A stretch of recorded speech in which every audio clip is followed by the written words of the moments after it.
Hello, friends. Welcome to another episode of our podcast. I am Cora. And I am David. We are so happy you are here with us today. Yes, David. Today we have a very special topic. It is a topic that many English learners find a bit scary. Oh, really? What is it? We are talking about phrasal verbs. Phrasal verbs. Yes, they can be tricky, but they are also very important for daily life. Exactly. People use them all the time.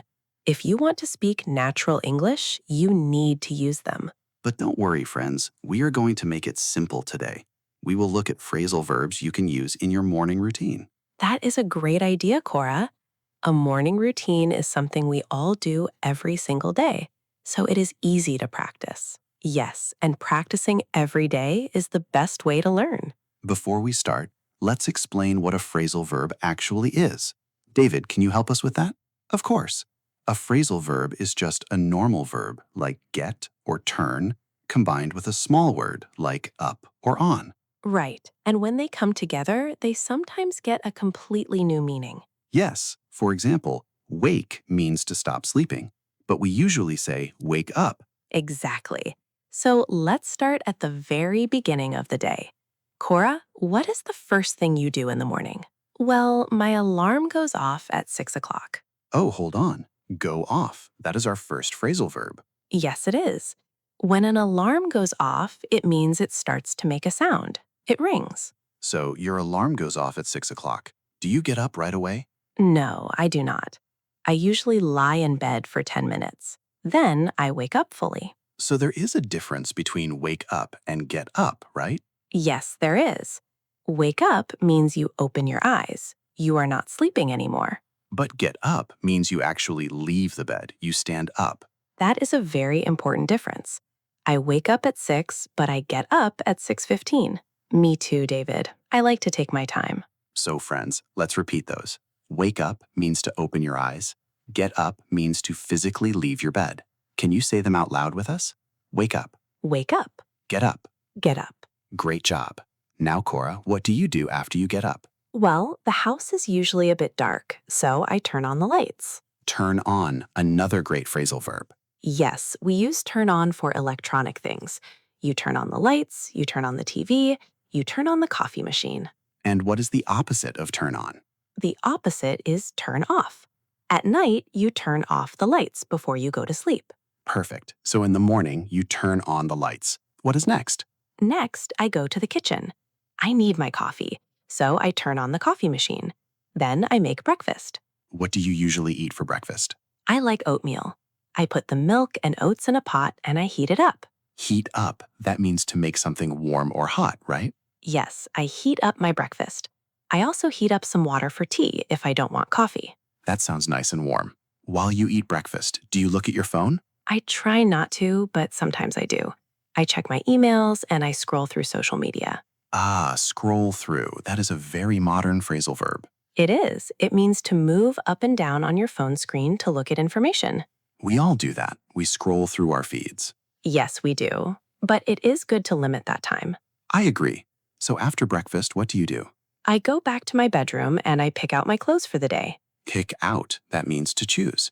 Exactly. I choose what dress or pants I want to wear. I pick out my clothes. And after you pick them out, you put them on. Yes, put on. This is a very common phrasal verb for clothes. You put on a shirt, you put on shoes, you put on a jacket. What about the opposite of put on? The opposite is take off. When you come home, you take off your shoes. But in the morning, you put them on. Let's pause here for a moment, friends. Let's practice listening. I am going to tell you a short story using the words we just learned. Listen carefully. Go ahead, David. This morning, my alarm went off at 7 o'clock. I woke up immediately, but I did not get up until 7:30. I turned on the bathroom light and washed my face. Then I went to the kitchen and turned on the stove to heat up some water. After that, I picked out a blue shirt and put it on. Wow, David, that was a perfect morning routine story. Thank you, Cora. Friends, did you hear all the phrasal verbs? We had go off, wake up, get up, turn on, heat up, pick out, and put on. That is 7 phrasal verbs already. Look at how much you are learning. And notice how David said went off and woke up. Why did you do that, David? Because I was talking about the past. I was talking about this morning. It already happened. Right. Phrasal verbs change in the past tense just like regular verbs. Go becomes went. Wake becomes woke. So go off becomes went off, and wake up becomes woke up. Exactly. This is a very important point for grammar. But don't worry too much about it now. Just try to listen to how they change. Yeah, listening is so powerful. When you listen to native speakers, you learn the correct forms naturally. Speaking of listening, let's talk about how our friends can practice their English listening and speaking skills using this routine. Good idea. If you want to practice speaking, you can talk to yourself in the morning. Really? Talk to yourself? Yes, it sounds funny, but it works. When you are in your kitchen, you can say out loud, "Now I am turning on the coffee maker. Now I am heating up my food." That is brilliant, Cora. You are practicing English while doing real actions. It connects the words to your real life. Exactly. It helps your brain remember the words much faster. You don't need a partner to practice speaking. You can just talk to your coffee machine. I love that. Good morning, coffee machine. I am turning you on. Exactly. It builds your confidence. Nobody is listening, so you can make mistakes. It is completely safe. What about reading and writing practice? How can we connect that to the morning routine? You can write down your routine in a small notebook. Every morning or every evening, write 5 simple sentences. Can you give us an example? Sure. Sentence 1, I wake up at 8. Sentence 2, I get up and turn on the radio. Sentence 3, I heat up some milk. Sentence 4, I pick out my clothes. Sentence 5, I put on my shoes and go to work. That is so simple. Anyone can do that. It takes only 2 minutes. Yeah, and it gives you writing practice. Then the next day, you can read your sentences out loud. That gives you reading and speaking practice at the same time. Wow, you use all 4 skills: listening, speaking, reading, and writing, all with just 5 simple sentences. That is the secret to learning a language. You don't need to study for 5 hours a day. You just need to do a little bit every day. Consistency is key. Doing a small thing daily is much better than doing a big thing once a week. I agree, David. Many students feel stressed. They think they must study grammar books for hours. Then they feel tired and they give up. Yes, give up. That is another phrasal verb. It means to stop trying. We do not want our friends to give up. No, definitely not. We want you to keep going. Keep going means to continue. Look at that. 2 phrasal verbs about motivation: give up and keep going. They are perfect for language learning. Don't give up, friends. Keep going. You can do it. Every small step matters. If you learn just 3 new phrasal verbs today, that is a big win. It really is. Let's talk about confidence for a moment, Cora. Many beginners are afraid to speak because they worry about mistakes. Oh, I know. It is very natural to feel afraid. But mistakes are actually good, Why do you say mistakes are good? because mistakes show that you are trying. If you don't make mistakes, you are not practicing. When I learned my second language, I made so many funny mistakes. Me too. I remember saying the completely wrong word to a shopkeeper once. We both laughed, and then I learned the correct word. I never forgot it after that. Exactly. People are usually very kind. They will understand you even if your phrasal verb is not perfect. That is true. If you say, I put my shirt instead of I put on my shirt, people still understand you. Yes, the extra word on makes it natural, but without it, people still know what you mean. So do not worry too much. Just try. Just try. That is wonderful advice. Now, let's go back to our morning routine. We left off after putting on our clothes. What happens next before you leave the house? Well, I usually have to look for my keys. I always lose them. Look for. That means to search for something you cannot find. Yes, I look for my keys, I look for my wallet, and I look for my phone. Every single morning. That sounds stressful. Do you always find them? Eventually, yes.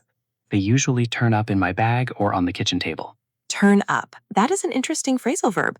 What does it mean here? Here, turn up means to be found, especially by surprise or after being lost. Like, oh, my keys turned up in my coat pocket. Ah, I see. They appeared. Yes.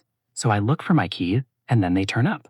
And after you have your keys and your bag, what do you do? Then I head out. Head out. That means to leave the house, right? Yes, it is a very casual way to say leave. I head out at around 8:30. Do you walk to work or do you take the bus? I take the bus. I walk to the bus stop and then I wait. When the bus arrives, I get on the bus. Get on. We use this for public transportation, right? Yes, we get on a bus, get on a train, get on a plane. But what about a car? Do we say get on a car? No, we don't. For a car or a taxi, we say get in. Ah, that is a classic English rule. You get on a bus, but you get in a car. Exactly. And when you leave the bus, you get off. But when you leave a car, you get out. Let's pause here for a moment, friends. Let's practice listening. I am going to tell you a short story using the words we just learned. Listen carefully. Go ahead, David. This morning, my alarm went off at 7 o'clock. I woke up immediately, but I did not get up until 7:30. I turned on the bathroom light and washed my face. Then I went to the kitchen and turned on the stove to heat up some water. After that, I picked out a blue shirt and put it on. Wow, David, that was a perfect morning routine story. Thank you, Cora. Friends, did you hear all the phrasal verbs? We had go off, wake up, get up, turn on, heat up, pick out, and put on. That is 7 phrasal verbs already. Look at how much you are learning. And notice how David said went off and woke up. You are welcome. So now we are on the bus, heading to work. Our morning routine is finished. We used so many phrasal verbs just describing a simple morning. Let's review them quickly so our friends can remember them. Okay, I will say the routine and you can highlight the phrasal verbs, David. Sounds like a plan. Go ahead. First, my alarm goes off. Go off. The alarm rings. Then I wake up and get up. Wake up. Open your eyes. Get up. Leave the bed. Next, I turn on the lights and heat up my breakfast. Turn on. Start the electricity. Heat up. Make the food warm. I scroll through my phone while I eat. Scroll through. Look at your phone screen. Then I pick out my clothes and put them on. Pick out. Choose. Put on. Dress yourself. I look for my keys until they turn up. Look for. Search. Turn up. Appear or be found. Finally, I head out and get on the bus. Head out. Leave the house. Get on. Enter the bus. That is an amazing list. 12 phrasal verbs that you can use every single day. Yes, you don't need to learn 100 phrasal verbs at once. Just start with these 12. They are part of your life. Exactly. Now, Cora, we promised our friends 3 simple tips at the end of the podcast to help them learn and feel motivated. Yes, we did. Let's share those tips now. David, do you want to start with the first tip? I would love to. Tip number 1 is connect words to your actions. Like we said earlier, when you were doing something in your daily life, say the English phrasal verb out loud. When you open your eyes, say wake up. When you put on your jacket, say put on. This connects the physical action to the language in your brain. That is an excellent tip, David. It makes learning active, not passive. What is tip number 2, Cora? Tip number 2 is start small and write it down. Don't try to write a whole essay. Just write 3 to 5 simple sentences about your morning using the phrasal verbs you learned today. Put them in a little notebook. Reading your own sentences helps you remember them much better than reading sentences from a textbook. I love that tip. It makes it personal. Your notebook is about your life. Yes, exactly. It belongs to you. And what is the final tip? Tip number 3 is be kind to yourself and keep going. Don't worry about perfection. Mistakes are just proof that you are trying.